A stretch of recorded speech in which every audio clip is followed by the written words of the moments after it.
1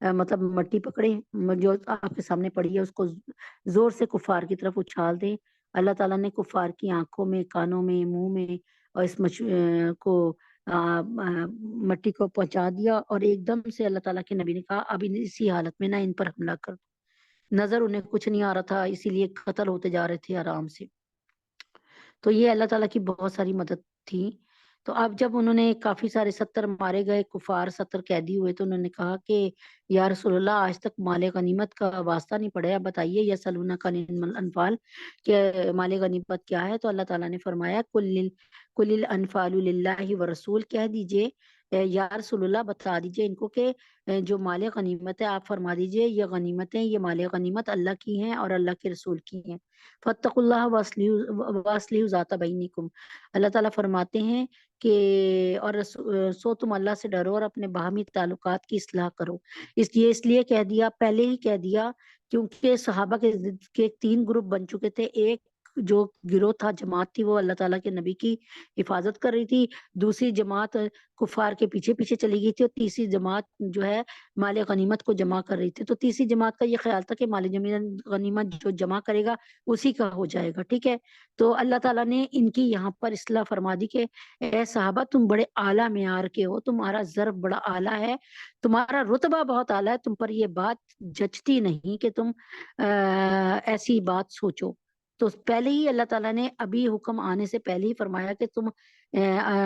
جو ہے یہ آپ فرما دیجئے یا رسول اللہ کی یہ غنیمتیں، یہ مال غنیمت اللہ کی اور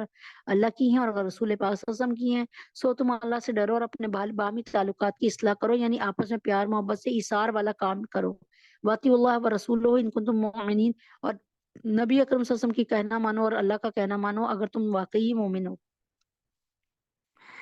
انما المؤمنون الذين اذا ذکر اللہ وجلت قلوبهم واذا تلیت علیہم آیاتہ زادتهم ایمانا وعلی ربهم یتوکلون۔ یہاں پہ اللہ تعالیٰ فرماتے ہیں انما المؤمنون، در حقیقت جو مومن ہے نا، الذین، یہ وہ لوگ ہیں، اذا ذکر اللہ، جب ان کے سامنے اللہ کا ذکر کیا جاتا ہے، وجلت قلوبهم، تو ان کے دل کانپ جاتے ہیں، دل ڈر جاتے ہیں، ان کے دلوں پر ایک لرزہ طاری ہو جاتا ہے۔ وَإِذَا تُلِيَتْ، اور جب قرآن مجید کی تلاوت کی جاتی ہے، علیہم، ان کے سامنے، آیاتہ، اللہ کی آیتوں کو پڑھا جاتا ہے ان کے سامنے، ان مومنوں کے سامنے، تو زادتہم تو زیادہ تو وہ اور زیادہ کریں، ایمانوں والا ربہم یتوکلون، تو اللہ تعالیٰ ان کے ایمان میں بڑھوتری کر دیتا ہے، یعنی ان کے ایمان کو بڑھا دیتے ہیں، اور وہ علی ربہم یتوکلون، اور وہ اپنے رب پر بھروسہ کرتے ہیں، یعنی وہ اس بات پر راضی ہوتے ہیں کہ ہمارے رب کا فیصلہ ہمارے حق میں سب سے بہتر ہوگا، اور یہ اسی میں بھلائی ہوگی جو ہم نہیں سمجھ پا رہے، اور وہ اللہ تعالیٰ پہ توکل رکھتے ہیں کہ اللہ کا جو فیصلہ ہے اسی میں 100% بھلائی ہے اور بہتری اور حکمت ہے۔ تو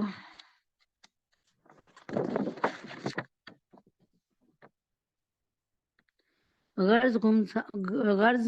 گھمسان کی جنگ شروع ہو گئی اور میدان کارزار گرم ہو گیا۔ کیا ہوا؟ سب سے پہلے آپ کو پتہ ہی ہے کہ یہاں پر کہ حضور پاک صلی اللہ علیہ وسلم نے لشکر اسلام کو مرتب فرمایا اور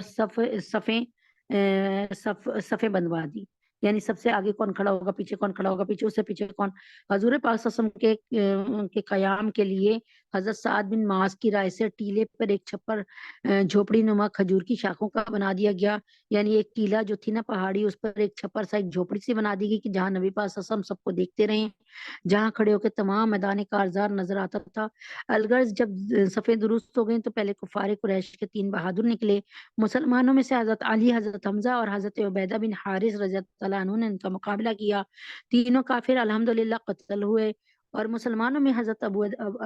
عبیدہ جو تھے رضی اللہ تعالیٰ عنہ، عبیدہ بن حارث رضی اللہ تعالیٰ عنہ، وہ زخمی ہو گئے۔ حضرت علی نے ان کو کندھے پر اٹھا کر آن صلی اللہ علیہ وسلم کی خدمت میں پہنچا دیا، آپ نے اپنے پائے مبارک سے تکیہ لگا کر ان کو لٹایا، یعنی اپنے پیروں پہ ان کو لٹا لیا، اور ان کے چہرے کا غبار خود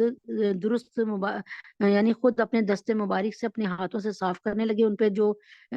مٹی پڑی ہوئی تھی۔ حضرت عبیدہ رضی اللہ تعالیٰ عنہ نے دم توڑتے ہوئے حضرت صلی اللہ علیہ وسلم سے پوچھا کیا میں شہادت سے محروم رہا ہوں؟ آپ نے فرمایا نہیں بلکہ تم شہید ہو۔ اور میں اس پر گواہ بھی ہوں۔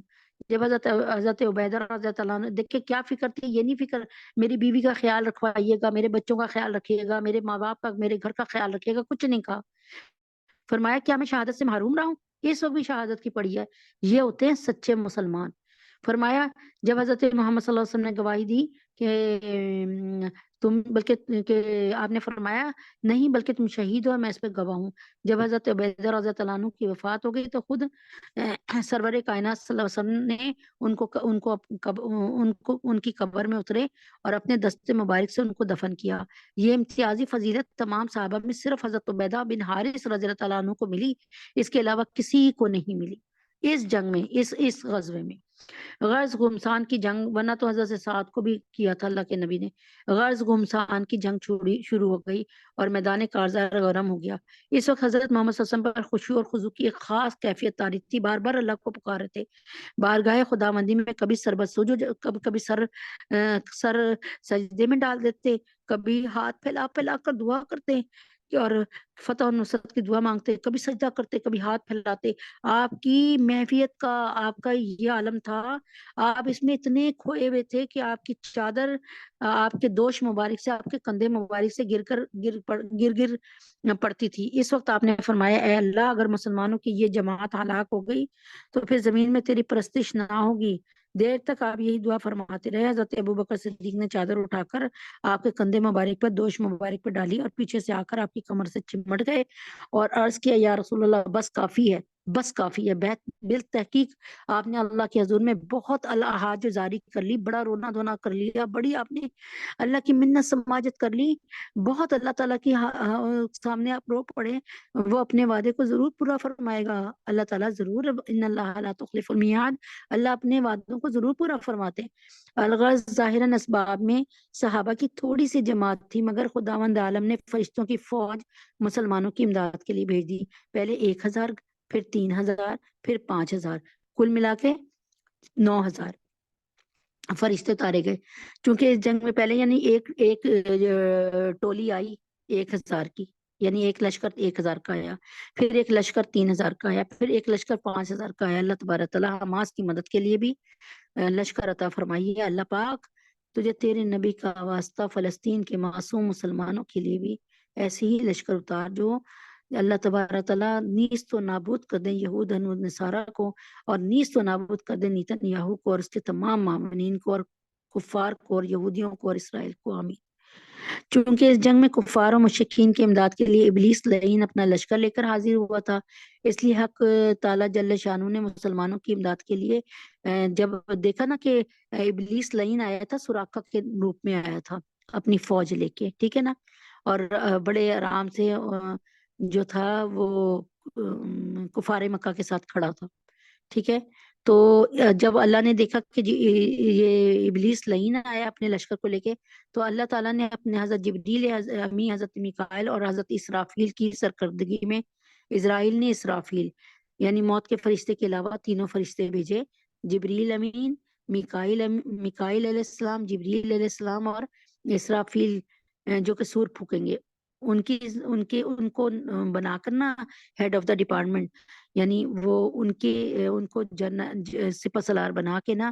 آسمان سے فرشتوں کا لشکر نازل فرمایا۔ جب جنگ کی شدت ہوئی تو حضور پاک صلی اللہ علیہ وسلم چھپر سے باہر تشریف لائے اپنے مکان سے، اور حضرت جبریل امی کے اشارے سے ایک مشت خاک لے کر نا، ایک مشت خاک لے کر قریش کے لشکر کی طرف پھینکی اور صحابہ کو کم دے کے سب ایک دم سے حملہ کریں کفار پہ۔ خدائی کو معلوم ہے کہ اس مشت خاک میں کیا تاثیر تھی، اس ایک مٹھی بھر ریت میں کیا تاثیر تھی۔ اس کے پھینکتے کفار کا تمام لشکر سراسیمہ ہو گیا، ڈر گیا،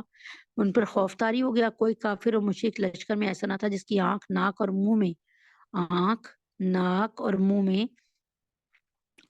یہ مٹی نہ پہنچی ہو، آنکھ ناک اور منہ میں، اور کفار آنکھیں مننے لگے اور ہر شخص یہ پریشان تھا کہ کہاں اور کدھر جائے۔ کفار کے بڑے بڑے سردار بہادر اور جانباز قتل اور قید ہونے لگ گئے، اور مسلمان خدا کے دشمنوں کے قتل کرنے اور گرفتار کرنے میں مشغول ہو گئے۔ بالآخر حق تعالیٰ جل شانہ نے مسلمانوں کو فتح عظیم عطا فرمائی۔ اللہ تعالیٰ حماس کے مجاہدین کو بھی فتح عظیم عطا فرمائے۔ اللہ تعالیٰ یا اللہ پاک اپنے حبیب کے طفیل میں کشمیر میں، عراق میں، افغانستان میں، فلسطین میں اور ہندوستان میں، اور اللہ پاک اپنے حبیب صلی اللہ علیہ وسلم کے طفیل میں مشرقی ترکستان میں، اللہ تعالیٰ چائنا میں سارے مسلمانوں کو اپنی پناہ خاص میں رکھے، ان کی عزت اور آبرو کی حفاظت فرمائے۔ اور قریش اپنے سارے غرور اور تکبر کے طاقت کے باوجود ان بے سر و سامان فدائیوں کے ہاتھوں بری طرح شکست کھا گئے۔ کافروں کے بڑے بڑے 70 سردار مارے گئے اور 70 ہی قید ہو گئے، اور مسلمانوں میں کل 14 صحابی شہید ہوئے۔ 6 مہاجرین میں سے تھے اور 8 انصار میں سے تھے، رضی اللہ تعالیٰ عنہم اجمعین۔ قریش کے بڑے بڑے سردار جو اسلام کی سخت مخالفت میں تھے سب اس معرکہ میں ختم ہو گئے۔ سب سے بڑا ابو جہل جو کہ نبی پاک صلی اللہ علیہ وسلم کے ساتھ ایسا سلوک رکھتا تھا، دشمنوں والا، اللہ اسے ظاہر ملعون کو غارت ہی کرے، اور مزید سب اس مارکے میں ختم ہو گئے۔ اس کا ساز و سامان غنیمت میں مسلمانوں کے ہاتھ آیا، اور ان کا جو وہ چھوڑ چھوڑ کے بھاگے تھے اپنا ساز و سامان، وہ مال غنیمت کے طور پہ مسلمانوں کو مل گیا۔ اسلام کی پہلی جنگ تھی، اور بیٹل اس کو کہتے ہیں جو تلواروں سے لڑی جائے، اور جنگ اسے کہتے ہیں جو آج کل گولیوں سے اور اس سے لڑ رہی ہے، میزائلوں وغیرہ سے لڑی جا رہی ہے۔ یہ فرق جو میرے ذہن میں تھا بیان کیا، اللہ کمی پیشی کو معاف کرے۔ اور نبی پاک صلی اللہ علیہ وسلم کی سرکردگی میں ان کے سامنے ان کے ساتھی بن کر ان کی معیت میں جو بھی جنگ لڑی جائے اسے جہاد، اسے غزوہ کہا جاتا ہے۔ اور اللہ تعالیٰ کے نبی اکرم صلی اللہ علیہ وسلم نے 27 غزووں میں، کہیں لکھا 29 غزوات میں اللہ تعالیٰ کے نبی جو ہے بذات خود بنفس نفیس شریک ہوئے، اور الحمدللہ رب العالمین۔ اللہ تعالیٰ یہ نہیں کہا کہ بھائی میں تو یہاں بیٹھا ہوں تم لڑو، یہ نہیں کہا کہ یہ بھی کہہ دیتے تو صحابہ اس پہ بھی راضی رہتے، لیکن آپ ہر کام میں، ہر نیک کام میں صحابہ کا ساتھی بنتے رہے، اور الحمدللہ یعنی اسلام کی خدمت میں صحابہ کا ساتھی بنتے رہے الحمدللہ، اور صحابہ نبی پاک صلی اللہ علیہ وسلم کا ساتھی بنتے رہے۔ تو امید ہے کہ یہ سب سمجھ آ گیا ہوگا۔ آج اس ہفتے کے سبق میں زیادہ سے زیادہ وہ ہیں، کیا کہتے ہیں، زیادہ عربی ہے اور اس کی تشریح کم ہی ہے۔ تشریح پہلے آپ نے پہلی اس میں آیت میں اتنی زیادہ پڑھ لی تھی، اب یہ تشریح ذرا کم ہے اس میں، تو بہرحال لیکن الحمدللہ رب العالمین، اللہ تعالیٰ کا شکر ہے۔ بس یہ دعا کرنی ہے آپ نے کہ یہ مکمل ہو جائے اور پھر ہمارا درس قرآن ہو اللہ تبارک تعالیٰ اس میں۔ اور ہم سب سے بڑی بات یہ مکمل ہونے کی بات نہیں کہ اللہ تبارک تعالیٰ آپ کو اور مجھے سمجھنے کی توفیق دے۔ سمجھ آئی نا؟ سمجھنے کی توفیق دے اللہ تعالیٰ، اور سمجھ کے سمجھانے کی توفیق دے۔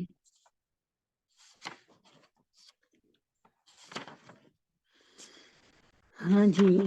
رشتہ جو نہ قائم ہو محمد سے وفا کا، پھر جینا بھی برباد ہے مرنا بھی حقارت۔ تھکی ہے فکر رساں مدھا بھی باقی ہے، تھکی ہے فکر نساں مدھا بھی باقی ہے، ورق تمام ہوا مدھا بھی باقی ہے، قلم ہوا آبلا پا مدھا بھی باقی ہے، تمام عمر لکھا مدھا بھی باقی ہے۔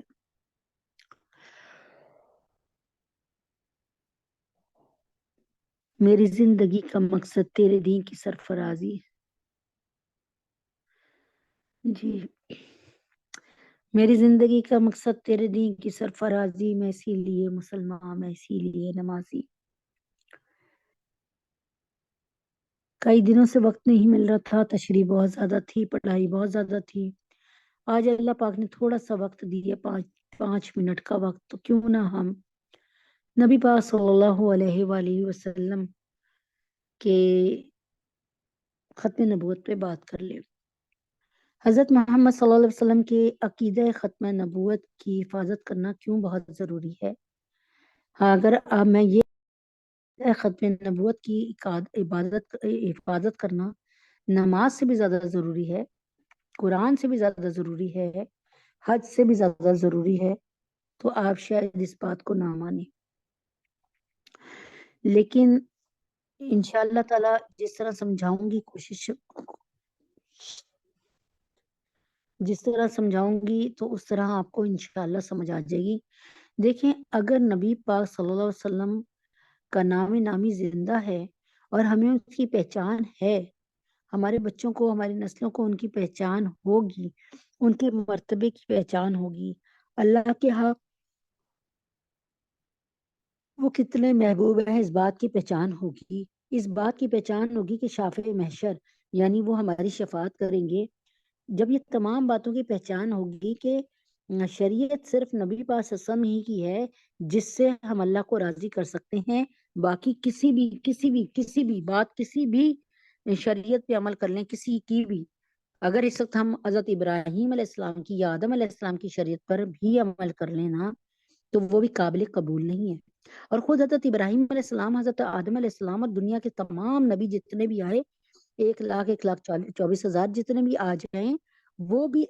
اس وقت اگر اس دور میں آئیں گے تو نبی پاک صلی اللہ علیہ وسلم کی شریعت کو ہی پڑھیں گے، اسی کو پڑھائیں گے، اسی پر عمل کریں گے، اس سے الگ کوئی شریعت نافذ نہیں کر سکتے، کوئی من چاہیے اپنی شریعت نافذ نہیں کر سکتے۔ اول تو انبیاء سے یہ توقع نہیں ہے کہ وہ ایسا کریں، اور خدا نہ خواستہ اول تو انشاءاللہ وہ کر ہی نہیں سکتے۔ یہ تو اللہ کا اصول اور سنت ہی نہیں ہے کہ نبیوں کو اب زندہ کر کے بھیج دیں۔ اب تو ہمارے نبی اکرم صلی اللہ علیہ وسلم بھی نہیں رہے، اگر اس وقت کسی نبی کو بھیجتے تو بھیجتے، ٹھیک ہے نا۔ تو میں آپ کو یہ بتانا چاہ رہی ہوں عقیدہ ختم نبوت ہے کیا۔ عقیدہ ختم نبوت یہ ہے، آپ کو آپ کی لینگویج میں سمجھاتی ہوں کہ نبی اکرم صلی اللہ علیہ وسلم ہمارے آخری پرنسپل اور ہماری آخری ہیڈ ماسٹر تھی، سمجھا رہی ہوں، صرف آخری پرنسپل، آخری استاد، آخری ہیڈ ماسٹر تھے، آخری ہمارے لیکچرار تھے، یوں سمجھ لیں۔ اور جو انہوں نے ہمیں پڑھا دیا یا بتا دیا، اور جو انہوں نے اپنی کتاب، اپنا سلیبس قرآن مجید اور سنتوں کے ساتھ ہمیں دے دیا، یعنی حدیث کی شکل میں اور سنتوں کی شکل میں، بس وہی سلیبس پوری عمر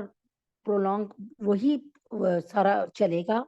اس میں نہ کسی قسم کی تبدیلی ہو سکتی ہے، نہ کسی قسم کی بڑھوتری ہو سکتی ہے، نہ کوئی اچھی بات اس میں پٹ کی جا سکتی ہے کہ یہ نبی پاک صلی اللہ علیہ وسلم نے کی، حالانکہ انہوں نے نہیں کی، یا انہوں نے نہیں کی، یا انہوں نے کرنے کو بھی نہیں کہا۔ تو لیکن ہم کہہ نہیں نبی پاک صلی اللہ علیہ وسلم، جیسے ایک مثال ہے کہ میں کہوں کہ کھانا کھانے کے بعد جتنے بھی آپ کھانا کھانے ہیں، ناشتہ اور دوپہر کا کھانا، لنچ اور ڈنر، جو بھی آپ کھائیں، اس کے بعد جو ہے نبی پاک صلی اللہ علیہ وسلم یوں کرتے تھے کہ کھانا کھا لینے کے بعد جو تھا ڈونگے میں سالن بچ جاتا تھا، وہ ساتھ والے پڑوسی کو دے آتے تھے، ٹھیک ہے نا۔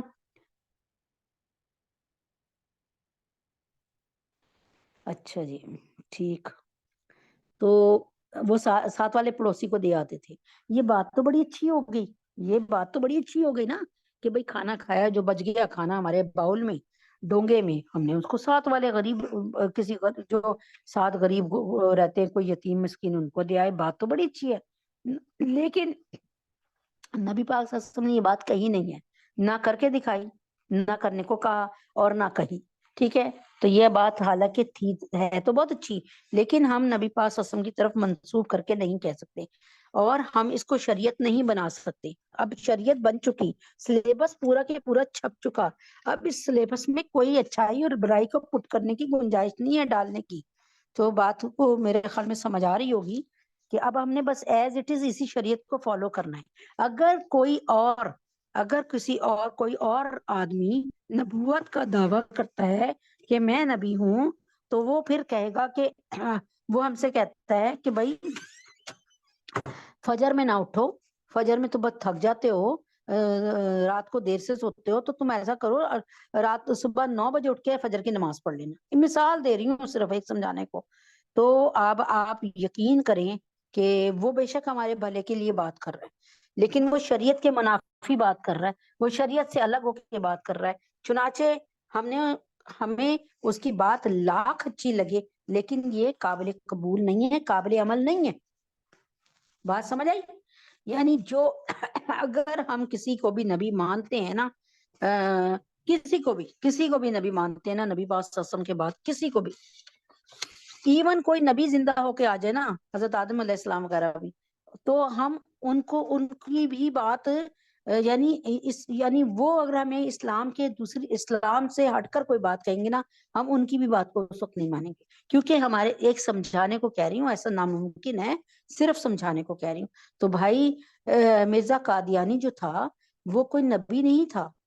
یعنی یہ نہیں ہو سکتا کہ وہ کوئی پہلے والا نبی تھا، جیسے حضرت ابراہیم، جیسے کوئی حضرت آدم، یا جیسے حضرت یوسف، حضرت یونس، حضرت یعقوب، حضرت داؤد، حضرت سلیمان، کوئی اس طرح کا وہ نبی نہیں تھا. وہ ایک ایسا انسان تھا جس کو اللہ معاف کرے، جس نے نبوت کا دعویٰ کیا،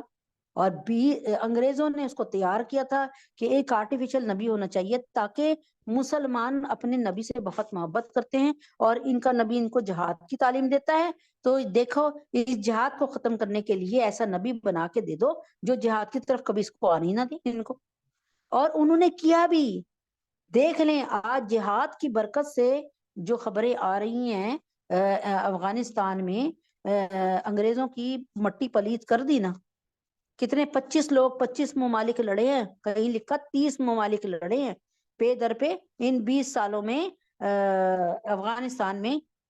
طالبانیوں سے، افغانستان کے لوگوں سے، جس میں رشیا ہے، امریکہ ہے، کینیڈا ہے، فرانس ہے، وہ برطانیہ ہے، بہت سے ملکوں کے نام ہیں. لیکن میں آپ کو اس بحث میں نہیں جا رہی، لیکن جہاد کی برکت سے، اللہ تعالیٰ کے حکم سے، وہاں پر اللہ تعالیٰ نے عدل و انصاف کی حکومت قائم کی، اور دنیا کو دکھا دیا کہ سپر پاور، بلکہ سپر نہیں، سپریم پاور صرف اللہ کی ہے. اللہ تعالیٰ سپریم پاور رکھتے ہیں، ٹھیک ہے، سپر نہیں، سپریم پاور. اگر آپ کہتے ہیں سپر پاور امریکہ ہے، تو میں کہتی ہوں سپریم پاور اللہ تعالیٰ کی ہے.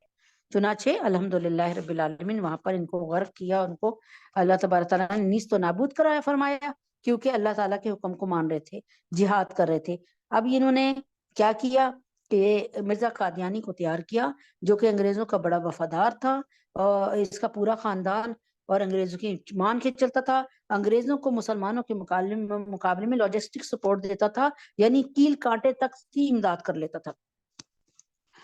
چنانچہ ایسے ہی ہوا کہ اس نے 22 سال 1878 سے لے کے 1878 سے لے کے 1901 تک، پہلے تو پھر نبی پاک صلی اللہ علیہ وسلم کی بڑی شان میں بولتا تھا، اللہ تعالیٰ کی بڑی شان میں بولتا تھا، مسلمان علماء دین اس کو بڑا اچھا سمجھتے تھے، اور نواب جو تھے وہاں کے ریاست بھوپال وغیرہ کے، وہ اس کو بڑے ہدیے بھیجتے تھے. تو کہتا بھی تھا کہ میں ایسے دلیلیں لکھ رہا ہوں کہ کسی بھی کافر کو وہ دلیل دو گے فوراً مسلمان ہو جائے گا. تو مسلمان سمجھے کہ واقعی بہت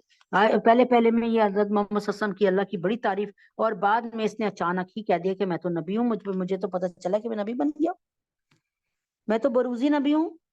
یعنی اللہ تعالیٰ نے مجھے اور محمد صلی اللہ علیہ وسلم کو اتنا چمٹوایا کہ پھر نبی پاک صلی اللہ علیہ وسلم میرے اندر سما گئے، آ گئے، اور میں بروزی نبی ہوں، میں ذل نبی ہوں، میں نبی پاک صلی اللہ علیہ وسلم کا سایہ ہوں. اس بات کو لے کے انشاءاللہ کل آگے بڑھیں گے. اللہم صلی علی محمد وعلی آل محمد کما صلیت علی ابراہیم وعلی آل ابراہیم انک حمید مجید. اللہم بارک علی محمد وعلی آل محمد کما بارکت علی ابراہیم وعلی آل ابراہیم انک حمید مجید. قل هو اللہ احد اللہ الصمد لم یلد ولم یولد ولم یکن له کفوا احد. قل هو اللہ احد اللہ الصمد لم یلد ولم یولد ولم یکن له